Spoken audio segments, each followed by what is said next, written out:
If you've ever been told that Kundalini is dangerous, rare, or something very special that is only reserved for certain spiritual people, I'm going to offer a different perspective. And this is not something that comes from gurus or books, it comes from lived experience.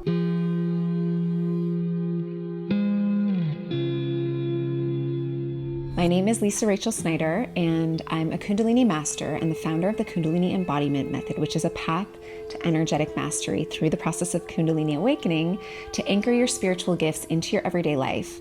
And everything I share on this channel is coming from lived experience. I'm not regurgitating ancient teachings or something that I learned in a yoga class or something like that. This is actually from walking myself through the process of Kundalini Awakening, walking myself through the fire and gaining wisdom as a result. So everything I share on this channel is actually an active transmission. By watching these videos, you receive the transmission from my own embodiment to support you on your path.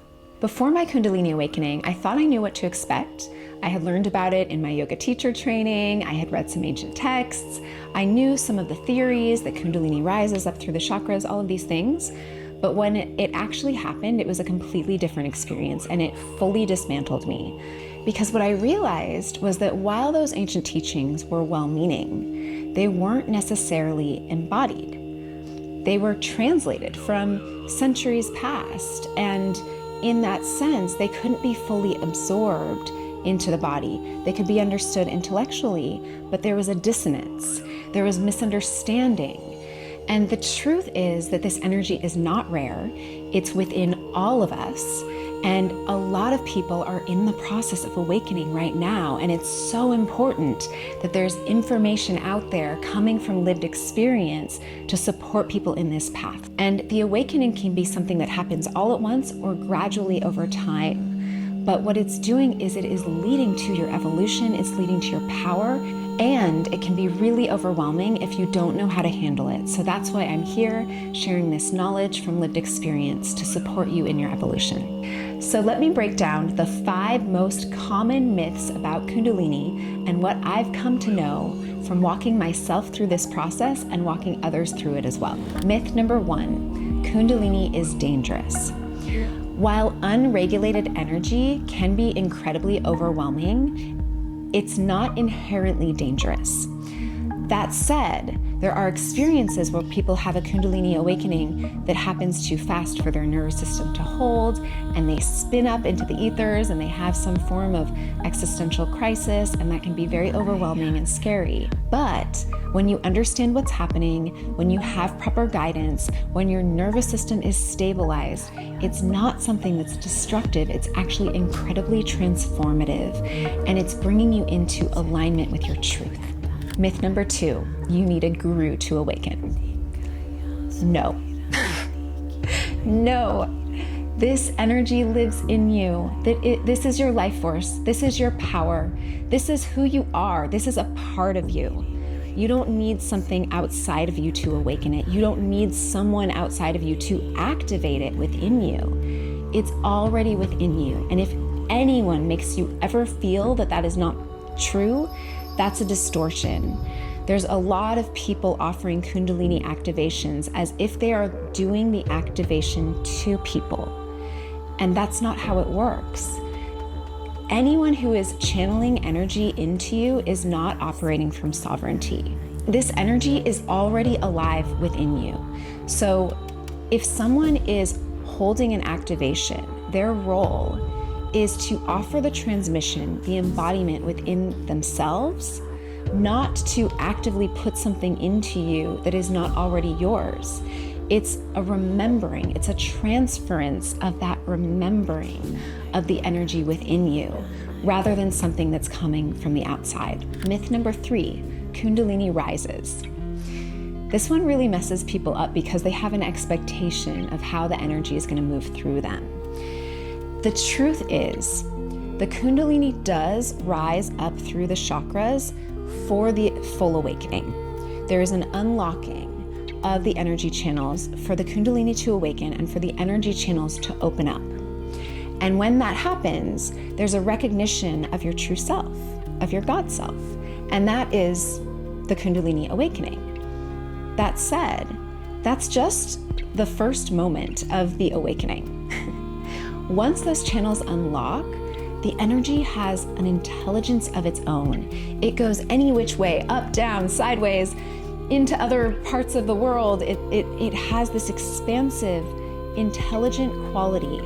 It is the divine feminine within. It is Shakti. It is the current that runs through everything. And if you have blockages in your body, if there are things that need healing, the Kundalini will go there, and the Kundalini will unwind and unravel it exactly as it needs to support you in your healing and to support you in coming more deeply into connection with your highest truth. So the Kundalini does not just rise, it goes every which way it desires, and it has this brilliant intelligence of its own.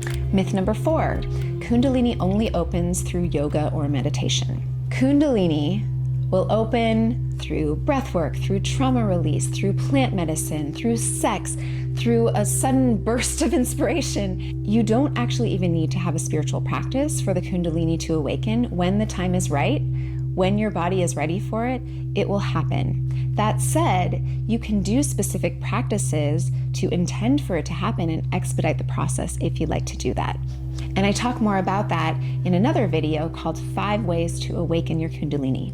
Myth number 5, Kundalini awakening is just a spiritual experience. Kundalini awakening is a spiritual experience, but it's also an emotional experience. It's also a physical experience. There's so much that's happening on the physical level as a result of this energy moving through your body in a new way. My body shape has changed dramatically as a result of working with this energy. It's cleared out the blockages, the distortions, dis-ease, weird health issues, all of these things as a result of working with this energy with clarity and precision. It also clears out the emotional blockages, the traumas, all of these things that are stored in the body. So while it is a spiritual experience guiding you towards your highest truth, it's also a physical experience that is happening in the body. It's not just about connecting to your God self and spinning out into the ethers. It's also something that affects your everyday life and allows you eventually to experience your divinity in the body as a lived experience. And that's really the point of this process.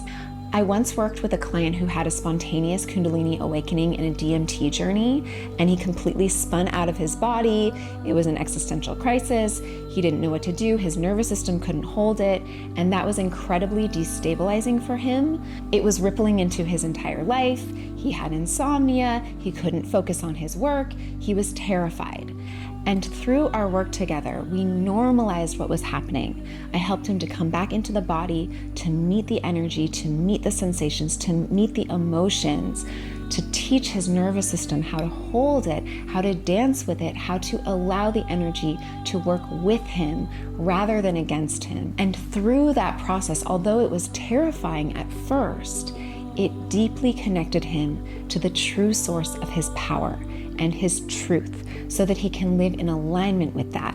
And this is the difference between Kundalini activation and Kundalini embodiment. Kundalini embodiment supports you in integrating the awakening. It's not guru-based. It's not something that comes from outside of you. It's about learning to work with this energy in your daily life so that it informs your life, so that it supports you, so that it brings you in alignment with your truth, so that the spiritual awakening isn't something that leads to more chaos and dysfunction, but actually stabilizes so that you know who you are and you can trust that. You have a direct connection to God through this process. And when that anchors into your body, it leads to more spiritual gifts. It leads to clarity on who you really are, more fulfillment, more healthy relationships, all of this because you're living in alignment with your truth.